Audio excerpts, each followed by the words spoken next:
मौसुमी वायु निष्क्रिय को लघुचाप मध्य दुर्बल किंतु आपण मानकु आमे एमिति एक दृश्य देखैबु आपण आश्चर्यचकित हेबे। रास्ता पर चली पानीर सुओ आपण को लगुव ये पानी बन्या पानी होता ही पारे ओभर पानी जोटा कि क्रॉस करी जाउची आपण भाबुथिबे किंतु से प्रकार परिस्थिति आसी नाही कारण एपर्यंत ओडिशा रे पाणीपाग अवस्था रे परिवर्तन है नाही।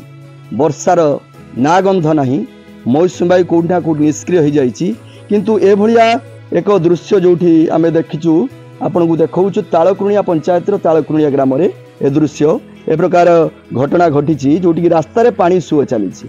आर प्रकृत कारण कौन जानिबा आम निकट रे किछि अछंती तालकुणिया ग्राम रो ग्रामवासी बृंद तांकु टिके पचारि बुझिबा। अच्छा आपण गोटे परिचय दिउ।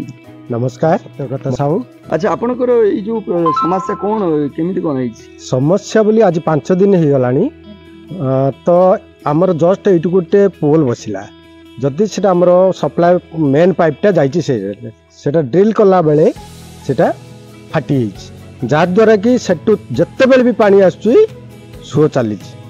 अच्छा जेते बेले पुल टाटा विभाग तरफ जेते पुल बसिला सेते आपण माने कोन बारण करथिले कि नाही? हां दुई जन थिले एठी जो दुई जन थिले तांको ज्ञात सार रे जिनिसटा हेछि जोटा कि से कहिबा कथा कहे पाइप जाइछि एपटे आज्ञा से जब डायरेक्शन देला जा द्वारा कि से टाटा वाला सेठी डील कले। अच्छा डील करिया भितरे पाइप रो भेटिला डील जतरी फाटिछि। तो बर्तमान ये जो पानी सुओ चली को बंद करिया पय आपण काहरी को अभियोग? हां जय कि दिया हेछि जय कि इन्फॉर्मेशन करा हेछि। अच्छा कौन जय की तरफ कोन? हां जिबा जिबा काली जिबा आज जिबा करी आज की 5-6 दिन हैला ई धंदा चलछि।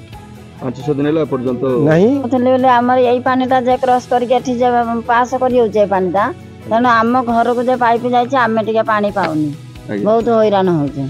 अच्छा अच्छा हमर पानी नाही मुटै कि हम पाइप के अठु जाउ नहीं फाटी जाय छै कौन कहवा आज्ञा सब तो समस्या पानी घरे काद घरे चली होनी पानी उठेलानी पानी भी पसी जाउ पसी हेलानी घर टी डाउन अछि रास्ता। हां रास्ता ठो डाउन सब रास्ता उदा ही खसड़ा ही सैलानी पड़ी होचंती बाड़ी रे मध्ये पानी भर्ती ही सैलानी 5 दिन हेला पानी चालुची आ आदरे आपण करिसंती कि नाही? अभियोग कले कोन से केही पदक्षेप नौ नांती आ समस्त की कोइ सैलुन आज्ञा पहिला पर भी केही सुनु नांती एही अपन किछि पदक्षेप नौ नांती कौन कहिसन केबे आसीबे सेमति किछि कहिले एमति? हां आज कर दबो काली कर दबो एमति होचंती आ।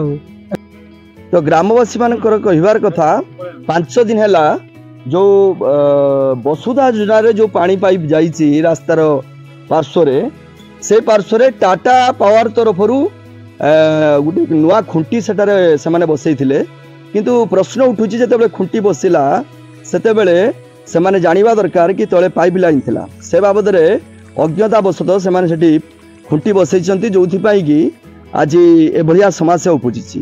तेबे विभाग तरफरु एपर्यंत प्रतिकार हेई पारुनी एटा बड़ दुखद विषय एवं दुखद घटना देखा मिली तालकुणिया ग्राम पंचायत तालकुणिया ग्राम रे दीर्घ 5 दिन है जो जल अपचय होउची जल नष्ट होउची ता समस्त मन रे गोटे दुखद एवं समस्त मन रे गोटे प्रश्नवाची सृष्टि करिछि कारण जेतेबेले जलर संकट देखा देइछि जेतेबेले वर्षार अभाव देखा देइछि सेतेबेले ए भलिया जल नष्ट होबा कोठी ना कोठी समस्त मन रे गोटे प्रश्नवाची सृष्टि करिछि। तेबे आमे जोगाजोग करबा पई चेष्टा करिथिलु बाहानगा वीडियो सहित एवं आमर जल विभाग जे जेई मैडम अछंती तांको सहित जोगाजोग मध्य करिथिलु से पर्यंत आम फोन रिसीव करि नाथि। तेबे आमर ए न्यूज प्रसारण परे विभाग तरफरु की प्रकार पदक्षेप निया जाउची देखिबा पई बाकी रहिला।